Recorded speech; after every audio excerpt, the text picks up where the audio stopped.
Dear students, today we are going to discuss the outcomes of democracy. How does democracy accommodate social diversity? We would study here कि किस प्रकार democracy social diversity को adjust करती है. हमारा question बनता है, क्या डेमोक्रेसी पीसफुल और हारमोनियस, शांतिपूर्वक और सद्भावनापूर्वक लाइफ लोगों में जीने के लिए मोटिवेट करती है? ये डेमोक्रेसी से एक्सपेक्टेशन होना, ये डेमोक्रेसी से एक्सपेक्ट करना कि डेमोक्रेसी एक पीसफुल और harmonious life among citizens produce करे, ये एक फेयर एक्सपेक्टेशन है, प्रॉपर एक्सपेक्टेशन है, so that people can live in a harmonious way. बेटा, इस चैप्टर में हम पढ़ेंगे कि how democracy is adjust various social divisions.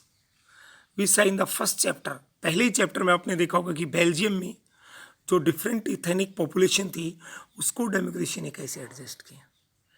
Democracy इस प्रकार एक प्रोसीजर डेवलप करते हैं जिसके कारण इनके बीच में कंपटीशन कंडक्ट करके और इनके बीच में जो टेंशन्स हैं उसको एक्सप्लोसिव और वोलेंट होने से रोकती हैं.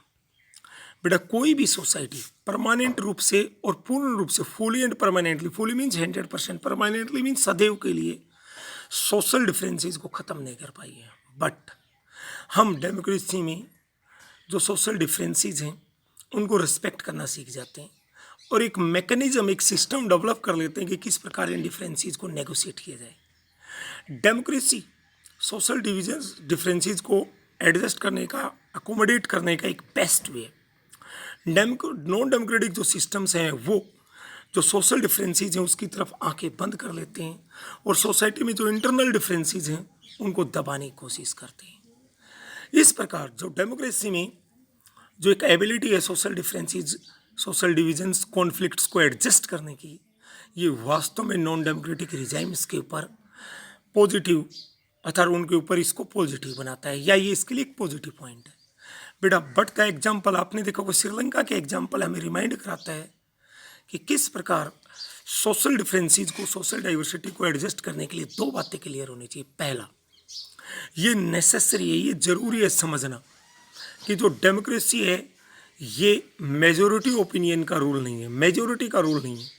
मेजोरिटी इट मीन जो ग्रुप मेजोरिटी में है उसको माइनॉरिटी के साथ वर्क करना चाहिए और एक जर्नल व्यू को लेकर चलना चाहिए. इट मीन्स डेमोक्रेसी में मेजोरिटी और माइनॉरिटी परमानेंट ओपिनियन है. जैसे कोई पार्टी आज चुनाव जीत रही है मेजोरिटी में, कोई हार रहा है माइनॉरिटी में, but in coming election minority majority में हो सकता है और मेजोरिटी माइनॉरिटी में. सेकंड, ये भी नेसेसरी है कि यहाँ जो मेजोरिटी रूल का मतलब ये नहीं कि the community that is more in number या the social group that is more in number on the basis of language, on the basis of caste, on the basis of religion वो rule करेंगे. यहाँ majority का मतलब है on the basis of election, on the basis of election. इसलिए ये दो बातें हमें दिमाग में रखनी चाहिए.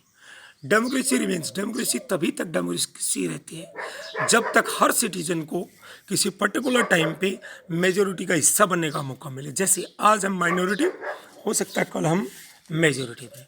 इफ समवन, यदि किसी को मेजोरिटी में होने से रोका जाता है on the basis of birth, तो बेटा ये गलत है. Then we are going to discuss about the dignity and freedom of the citizens. Democracy में each and every citizen should have a life of dignity. उसे फ्रीडम होनी चाहिए, उसके पास डिग्निटी हो, सम्मान का जीवन जिए. डेमोक्रेसी स्टैंड्स इस आधार पे कि in a democratic system dignity of individual is there and freedom of the citizens is there. इस आधार पे डेमोक्रेसी बेटा अदर फॉर्म ऑफ गवर्नमेंट से बहुत ही आगे. ये इंडिविजुअल की डिग्निटी एंड फ्रीडम को बढ़ावा देती है. हर इंडिविजुअल चाहता है, हर व्यक्ति चाहता है कि उसके फेलो बींग्स, उसके क्लिक्स, उसके साथी उसे respect they.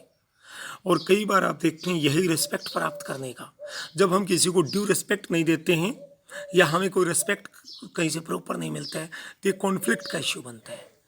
Passion for respect and passion, अर्थात जुनून, हमारे अंदर जो रिस्पेक्ट प्राप्त करने का, फ्रीडम प्राप्त करने का जो जुनून होता है, यही डेमोक्रेसी का बेस है. इसी पे डेमोक्रेसी बेस है. Democracy through out the world, पूरी दुनिया में डेमोक्रेसी ने कम से कम इसको एज ए थ्योरी तो जरूर, चाहिए प्रैक्टिकली कम पॉसिबल हो, थ्योरिटिकल जरूर है. This has been achieved in various degrees, और वेरियस डेमोक्रेसीज में वेरियस लेवल्स पे हम इसको अचीव भी कर पाए।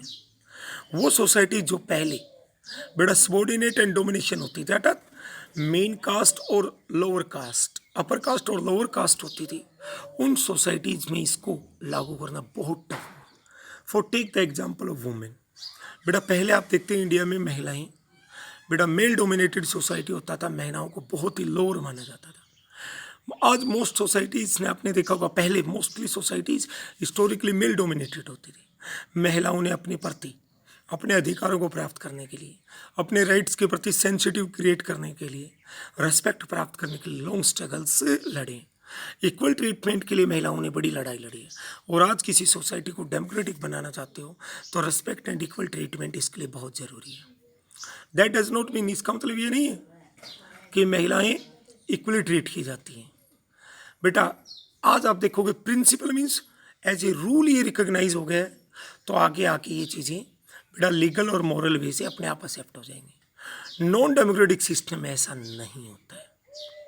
बेटा इसी प्रकार का कास्ट इनइक्वलिटीज़ के बारे में, डेमोक्रेसी ने इंडिया में बेटा जो डिसएडवांटेज्ड मीन्स और डिस्क्रिमिनेटेड कास्ट मीन्स, जो कास्ट पास्ट में बड़ा ही उनके साथ भेदभाव हुआ, उनको सोसाइटी के बेनिफिट का, डेवलपमेंट का बेनिफिट नहीं मिला, इक्वल स्टेटस नहीं मिला, इक्वल अपॉर्चुनिटीज़ नहीं मिला, आज उनको मौका मिल रहा है। ये वो इंस्टांसेज एग्जाम्पल्स हैं आज भी आप देखोगे जहाँ पे कास्ट बेस्ड इनइक्वलिटीज़ और कास्ट के आधार पे यातनाएं देखने को मिलती हैं, बट इनको मोरल और लीगल फाउंडेशन नहीं है। आज कानून और नैतिकता ये नहीं कहती कि ऐसा किया जाए, और इस प्रकार धीरे धीरे ये हटने लगे। Expectations from democracy also functions, और इस प्रकार बेटा डेमोक्रेसी से एक्सपेक्टेशन करना, डेमोक्रेसी को जज करने का एक तरीका, व्हाट इज द मोस्ट, और डेमोक्रेसी की ये एक महत्वपूर्ण विशेषता है कि इसके एग्जाम कभी ओवर नहीं होते। जैसे डेमोक्रेसी एक आउटकम को, एक रिजल्ट को प्राप्त करती है, उसके सामने दूसरा होता है। जैसे लोगों को कुछ डेमोक्रेसी से बेनिफिट्स मिलते हैं, वो मोर एंड मोर बेनिफिट्स की अपेक्षा करते हैं and want to make democracy one better. That is why, इसीलिए when we ask people about the way democracy function, इसलिए जब हम लोगों से ये बात करते हैं कि डेमोक्रेसी कैसे काम कर रही है, तो बेटा वो डेमोक्रेसी से और अपेक्षाएं करते हैं, कुछ कंप्लेंट्स भी करते हैं। द फैक्ट दैट, इसका मतलब क्या है, डेमोक्रेसी के प्रति कंप्लेंट करना भी ये डेमोक्रेसी की सक्सेस का एक तरीका है। क्यों? क्योंकि लोगों के अंदर अवेयरनेस डेवलप हुई, लोगों में एबिलिटी टू एक्सपेक्ट करना डेवलप हुआ है, लोगों में जो पावर होल्डर्स हैं उनको क्रिटिसाइज करने की एबिलिटी हुई है। वो हाई एंड माइटी मीन्स ऊंचे पद पे और ताकतवर लोग हैं, उनके ऊपर वो शिकायत करने की हिम्मत रखते हैं, और इस प्रकार एक पब्लिक एक्सप्रेशन ऑफ डिससेटिस्फेक्शन है। ये इस प्रकार हमें डेमोक्रेसी के बारे में कुछ बताता है। Dear students, here are 3 questions in question number 5. In the context of democracy, which of the following idea is correct? तो इसमें है कि डेमोक्रेसी ने लोगों के सोशल कॉन्फ्लिक्ट्स खत्म किए, नो, इकोनॉमिक इनइक्वलिटीज़ खत्म किए, नो, डिफरेंसेस ऑफ ओपिनियन खत्म किए, no, the idea of political inequality, हाँ, 1 पर्सन 1 वोट 1 वैल्यू दिया, तो ये करेक्ट है।